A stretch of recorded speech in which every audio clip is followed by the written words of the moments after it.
Vrede, kinders van die Here, geliefdes, net 'n gedagte vir die dag, sodat julle kan kou en herkou en weer dit te bedink op die weg van die Here.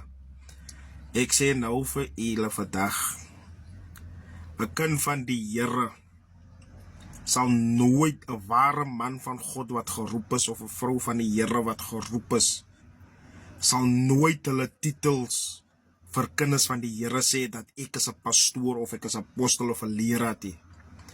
Maar jy voeg jou by die nederiges omdat jy 'n diensknegt is van die Here.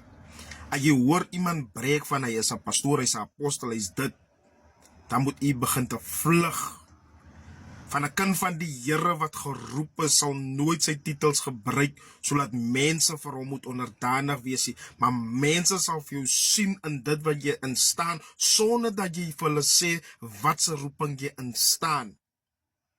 Vandat jy geroepte van die Here is, jou werke wat saam met jou titel gaan, dit sal geopenbaar word aan die next persoon wat jou luister of hoor in dit wat jy instaan. Iemand wat rondgaan en sê ek is 'n apostel, ek is dit, of ek is 'n pastoor, ek is dit. Pas op vir sulke gelowiges wat in hurry instaan, wat boos met hulle roepings waar hulle in geroep is en wat hulle ingesalf is, maar die werke, dit staan nie daarmee te teen met dit wat hy uit verkondig nie. En jy sal moet nigter wees vir sulke dierbares.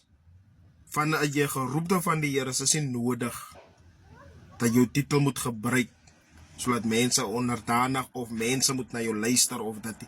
Maar dit wat gesond uit jou mond uitkom. En hy sê ondersoek die skrifte. En hy sê beproef alle dinge, maar behou die goeie. Nou as daar goeie uitkom, dan sal jy die goeie behou. Maar dit is nie nodig om heeltyd te sê ek is dit, ek is daai nie, sodat mense vir jou kan eer. Nee, jy hardloop as 'n diensknegt van die Here, maar God sal openbaar aan hulle wat luister. So pas op, die Here seën.